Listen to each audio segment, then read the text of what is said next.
Today we're going to be looking at a few different things.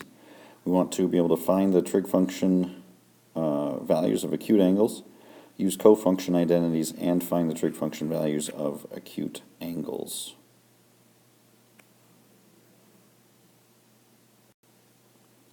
Here we have a triangle. We want to find the sine, cosine, tangent values for angles A and B in the right triangle here. So, looking at this, from angle A, which of course is right here, the opposite side is the 7 and the hypotenuse will always be the 25. So sine of angle A would equal 7 over 25. From that same angle A, the adjacent side would be the 24. Hypotenuse is still the 25, so cosine would be 24 over 25. And the tangent would be the opposite, which is 7 over adjacent, which is the 24. So we get those three trig function values of angle A. Now if we change our perspective and go to angle B, the leg opposite angle B is the 24 and adjacent is 7, and the hypotenuse, of course, is still going to be the 25. So sine of angle B, we'd be looking at 24 over 25. Cosine of angle B would be 7 over 25, and tangent of angle B would be 24 over 7. Notice some similarities there. The sine of angle A equals the cosine of angle B, and the sine of angle B equals the cosine of angle A. Of course, tangent of A and B are reciprocals, as we're looking at that there. You may want to pause and read through this. It goes through and explains how the sine of angle A equals the cosine of angle B, and that works also for tangent and cotangent, and also with the secant and cosecant. So maybe pause and read through that to understand what the cofunction identities. We can practice working with those cofunction identities by writing each function in terms of its cofunctions. So for example, if we want to find the cosine of 52 and write that in terms of its cofunction, well, the cosine of 52 degrees equals the sine of 90 minus 52 degrees. And so we can write that out, and so that would actually be the sine of 38 degrees. So cosine of 52 equals the sine of 38 degrees. That's writing the cosine in terms of its cofunction. We can do the same thing for the tangent. Tangent of 71 degrees would equal the cotangent of 90 minus 71. And so that's the cotangent of 19 degrees. And we can do the same for the secant. Secant of 24 degrees equals its cofunction, cosecant, of 90 minus 24. And so for that we get 66.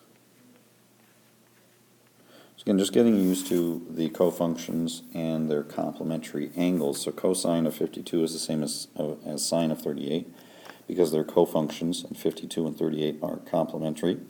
Tangent of 71 is the same as the cotangent of 19 because they are cofunctions and complementary angles with 71 and 19.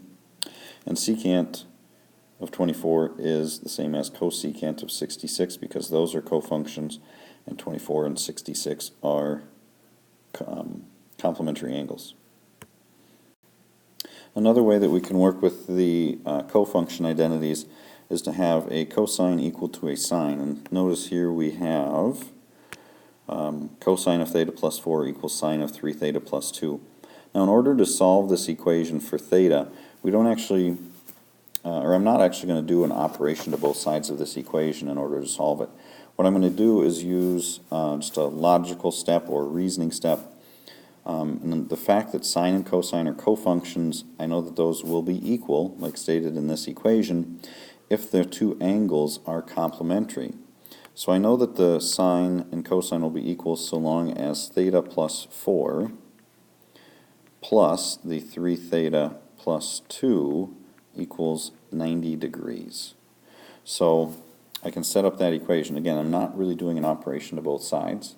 There is a way you could do this with substitution, but just using a logical step that, again, I know the sine and cosine are going to be the same as long as their angles are complementary. So when I combine the like terms there, I get 4 theta plus 6 equals 90. So 4 theta would equal 84 when I subtract the 6 from both sides, and so theta would equal 21.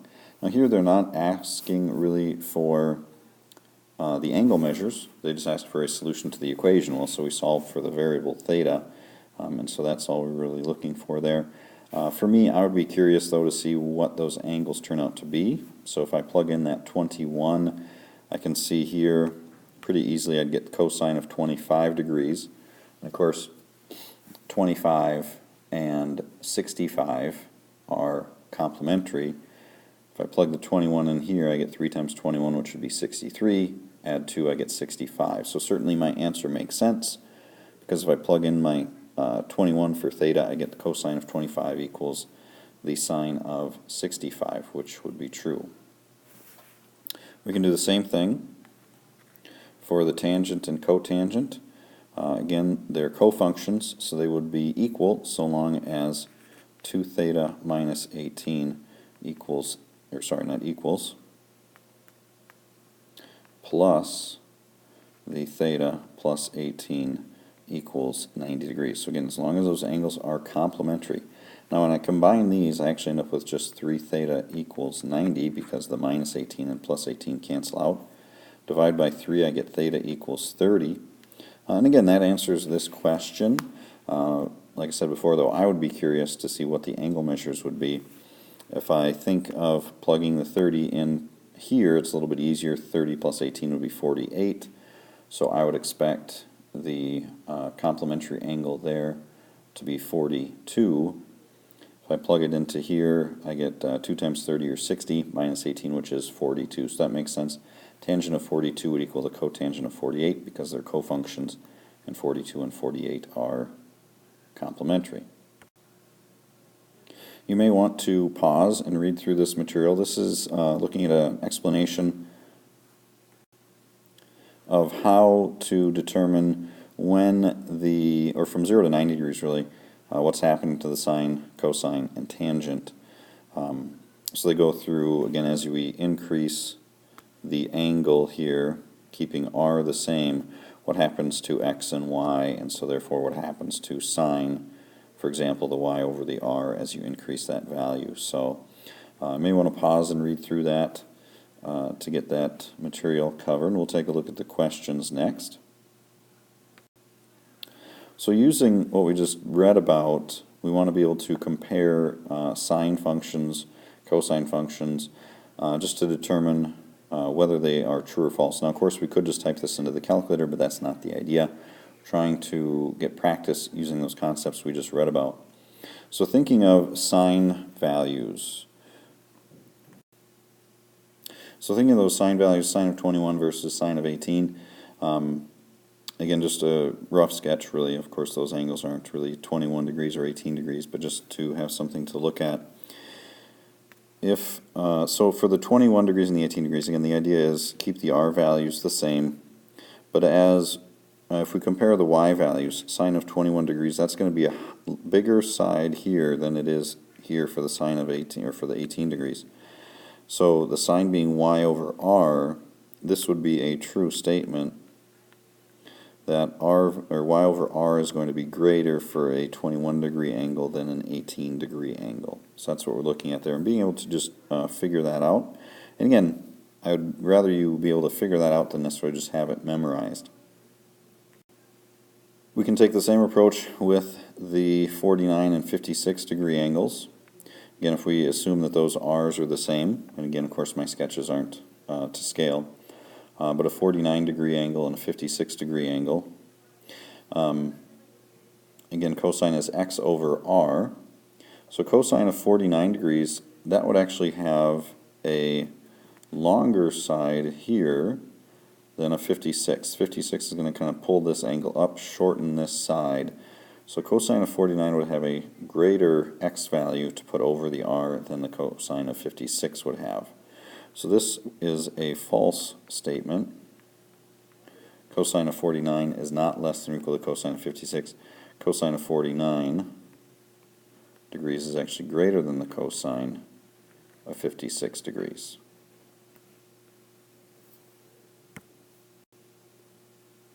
Some angles in trigonometry come up so much that they deserve special consideration. Specifically, we're going to look at 30 degrees, 45 degrees, and 60 degrees.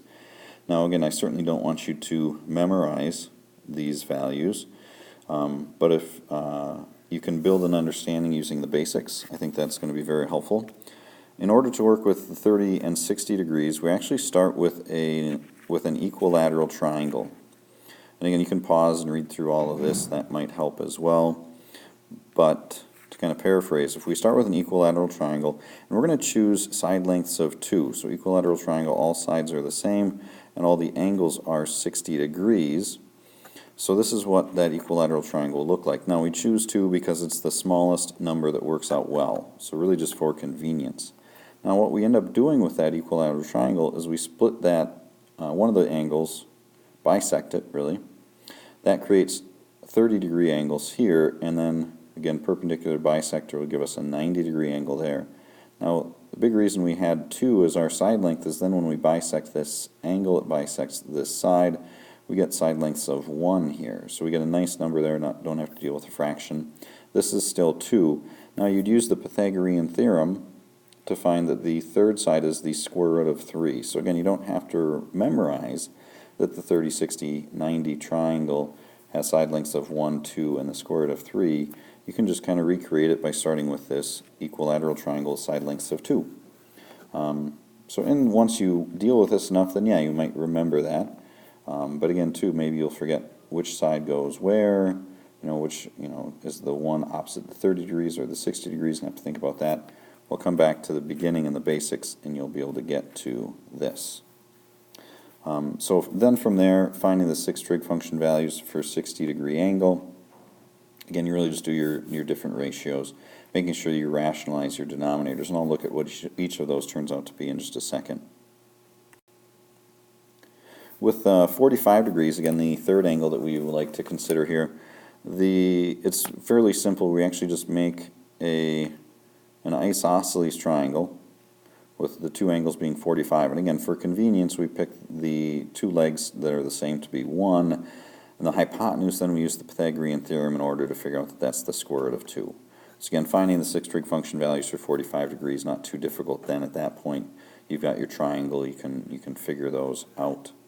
Here's a table summarizing those, so you can see what they look like when they've been all rationalized and everything here.